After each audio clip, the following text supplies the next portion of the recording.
जागरूक होना है, अवेयर होना है। हर काम मैं जीत पे ज़बरदस्ती नहीं कर सकता। जब तक मैं जागरूक नहीं रहूँगा तब तक प्राथमिकता है ड्रेनेज की। दूसरी प्राथमिकता है बस स्टैंड। जो बस स्टैंड आज के डेट में पूरे कचरे में, प्रतिनिधि अच्छा चुने, मेरा ये है। वोट देने के बाद अफसोस न करें कि मैंने गलत प्रतिनिधि नहीं। तो नगर परिषद की जो चुनाव है वो व्यक्ति विशेष चुनाव है, पार्टी विशेष चुनाव नहीं है। नमस्कार, मैं अनीस उपाध्याय, खबरी 24/7 से। आज मैं गोपालगंज नगर परिषद में उपस्थित हूं और मेरे साथ एक ऐसे युवा जो व्यवसायी संघ से भी जुड़े हुए हैं, एक व्यवसायी भी हैं, प्रतिष्ठित व्यवसायी भी हैं गोपालगंज में। और गोपालगंज में इनकी लोकप्रियता के बारे में मैं क्या बताऊं। ये खुद हेलमेट मैन से विख्यात है पूरे गोपालगंज डिस्ट्रिक्ट में। और ये अभी नगर परिषद के चुनाव होने वाले हैं, तो ये सभापति के उम्मीदवार भी हैं। आइए इनसे हम लोग बातें करते हैं चुनाव को लेकर के, और इनका चुनावी मैनिफेस्टो क्या है। आजादी का अमृत महोत्सव, Tara Honda, main road, Lakshmipur, Raxaul. हर न्यू बाइक के खरीदारी पर पाए आकर्षक उपहार। मौका हाथ से जाने न दें। जीतते हैं, एक युवा है, नया चेहरा है। तो अगर चुनाव जीतते हैं तो ये अपने गोपालगंज के लिए क्या क्या करेंगे, इन्हीं सभी मुद्दों पर बातें करेंगे। कुछ सवाल कड़वे भी होंगे और कुछ सवाल मीठे भी होंगे। सर, आपका हमारे चैनल में हार्दिक स्वागत और अभिनंदन। नमस्कार आप सभी का। सर, आप हेलमेट मैन से भी विख्यात हैं और नगर परिषद का चुनाव लड़ने जा रहे हैं।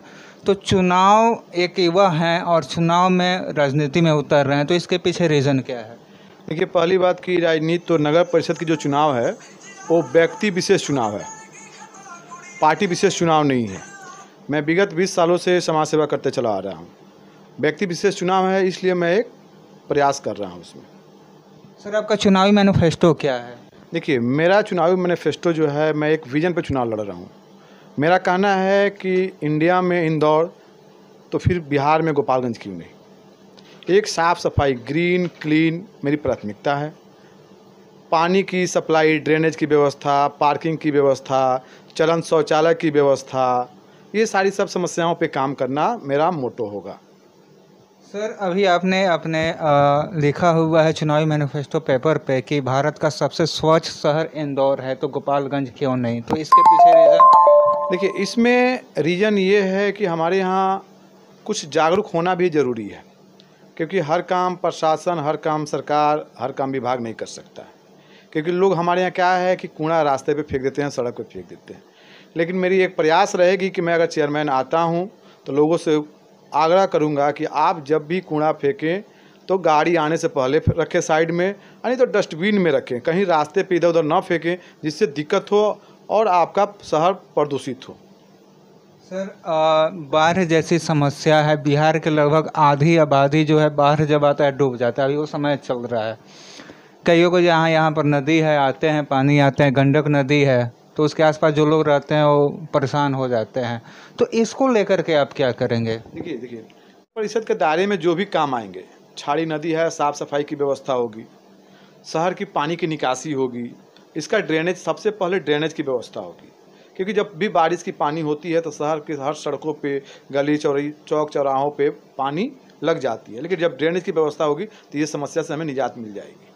सर, अभी हम बात करें घोष मोड़ और दरगाह मोड़ की, जो गोपालगंज नगर परिषद में ही आता है।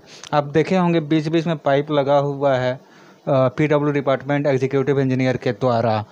तो उससे क्या लाभ है? अधिकतर हम देखते हैं जंगलिया मोड़, घोष मोड़ और आपका जो दरगाह मोड़ है, पूरे मस्जिद में जाते हैं लोग, पूरे गोपालगंज नगर परिषद के वहाँ पर दरगाह में नमाज वगैरह अदा करने के लिए। तो इन तीनों जगहों पर सबसे ज़्यादा जाम मुझे दिखाई देता है। तो जाम को लेकर के क्या करेंगे? और वो जो पाइप लगा हुआ है PWD डिपार्टमेंट के द्वारा, तो उससे क्या फ़ायदा है, ये बताएं। शहर में जो बीचों बीच जो डिवाइडर लगा, जो आपको मौनिया चौक से अम्बेडकर चौक से अपना चिराई घर तक डिवाइडर सही लगा है, लेकिन जहाँ कटिंग होना चाहिए वहाँ नहीं है। कहीं कहीं ऐसी जगह कटिंग की गई है पैदल जाने के लिए। लोग क्या करते हैं, मोटरसाइकिल लेके निकल जाते हैं, उसमें ई-रिक्शा लेके निकल जाते हैं। जाम का एक बहुत बड़ा वजह एक ये भी है। सर, जाम का आप वजह ये भी देखे हैं, मैं तो नाम नहीं रखूँगा, प्रशासनिक पदाधिकारी भी अपोजिट रास्ते से चलते हैं, उनकी 4 व्हीलर गाड़ी चलती है। मैं ये आँख से कल देखा हूँ। सर देखिए, मैं एक ही चीज़ आपसे बोल रहा हूँ कि मुझे जागरूक होना है, अवेयर होना है। हर काम मैं जीत पे ज़बरदस्ती नहीं कर सकता। जब तक मैं जागरूक नहीं रहूँगा तब तक कुछ नहीं कर सकता। क्योंकि देखिए कूड़ा हो, मैं एक फॉर एग्जांपल देता हूँ, लोग क्या करते हैं अपनी सुविधा के लिए सरकारी सामान को डैमेज कर देते हैं, सड़क तोड़ देते हैं, नाली तोड़ देते हैं, फिर वो वैसे ही कुछ थोड़ा सा अगर जब लगे कि यहाँ टूट रहा है तो वहाँ कोई ना कोई व्यवस्था करें तो जाहिर सी बात है कि वो आगे नहीं टूटेगा, वो एक अच्छा जगह बन जाएगा। सर आप युवा हैं और एक नया चेहरा है, समाज भी चाहता है कि राजनीति में गोपालगंज नगर परिषद में कुछ नया चेहरा आए, नया चेहरा आएगा तो अच्छा काम होगा। तो आप युवा हैं तो युवाओं के लिए क्या सोचे हैं? देखिए पहली तो मैं नगर परिषद के लिए आ रहा हूँ। नगर परिषद में मेरे 2-4 जो प्राथमिकता है, पहली प्राथमिकता है ड्रेनेज की, दूसरी प्राथमिकता है बस स्टैंड, जो बस स्टैंड आज के डेट में बुरे कचड़े में रहता है। फिर आती है बड़ी बाज़ार, बड़ी बाज़ार की जो भी होगा, जिस तरह का भी कार्य होगा, साफ़ सफाई सौंदर्यीकरण जो भी होगा, उस तरह की व्यवस्था की वैन एक्टिविटी कूड़ा के लिए, ये सारे पे काम किया जाएगा।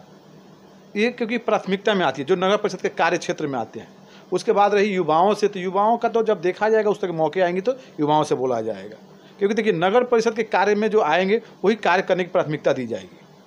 लोग ऐसे भी आते हैं जो चुनावी के समय, चुनाव के पहले पूरे काम करने का मैनिफेस्टो जो है झड़ी लगा देते हैं कि हम ये काम करते हैं, लेकिन चुनाव जीतने के बाद उनका जनता से दर्शन ही दुर्लभ हो जाता है।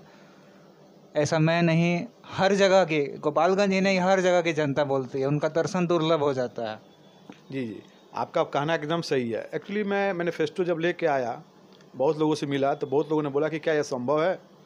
हमने बोला कि ये संभव जाहिर सी है, प्रतिनिधि अच्छा चुने। मेरा ये है, वोट देने के बाद अफसोस न करें कि मैंने गलत प्रतिनिधि चुन लिया, क्योंकि आपके पास ऑप्शन खड़ा रहता है। अगर 10 प्रतिनिधि खड़े हैं तो वो ऑप्शन में है कि आपको जज करना है कि कौन प्रतिनिधि काम कर सकता है। ऐसा नहीं है कि हम सबको कह रहे हैं गलत है, चाहे जो भी हम सही हैं, ऐसा नहीं। जनता को जज करना है कि प्रतिनिधि कैसा होना चाहिए। रही बात झड़ी लगाने की, वो आपको डिपेंड करना है कि आप कैसा प्रतिनिधि चुनते हैं। मैं अपनी बात बताता हूँ, मैं विगत 20 सालों से समाज सेवा करता हूँ। क्या ऐसा तो नहीं था, मैं चाहता तो और पहले भी चुनाव लड़ सकता था। ऐसा भी नहीं है कि मैं नगर परिषद के चुनाव के लिए प्रचार कर रहा था अपने आप को, ऐसा भी नहीं था। एक व्यक्ति विशेष चुनाव थी, लगा कि मेरे को देखना चाहिए, क्योंकि मैं स्वच्छता पे बहुत ज़्यादा काम करता हूँ। स्वच्छता है, अभी मैं आप आइएगा जादवपुर रोड पे तो डिवाइडर दिखेगी आपको, जो आपका एंट्री पॉइंट होगा, वहाँ से लेकर आपको शिव मंदिर चौक तक आप देखिएगा, डिवाइडर के किनारे जितने पौधे कनेर का लगाया हुआ है वो मेरा लगाया हुआ। विगत साल भरों से मैं उसको मेंटेन भी कर रहा हूँ। आज जाके देखिए उस रास्ते पे पौधे पूरे लगे पड़े हैं। देखिए अपने लेवल से जो काम है वो तो हम कर रहे हैं। अगर हाँ एक आती है कि पद मिलता है तो थोड़ा और बृहद रूप से आदमी करेगा।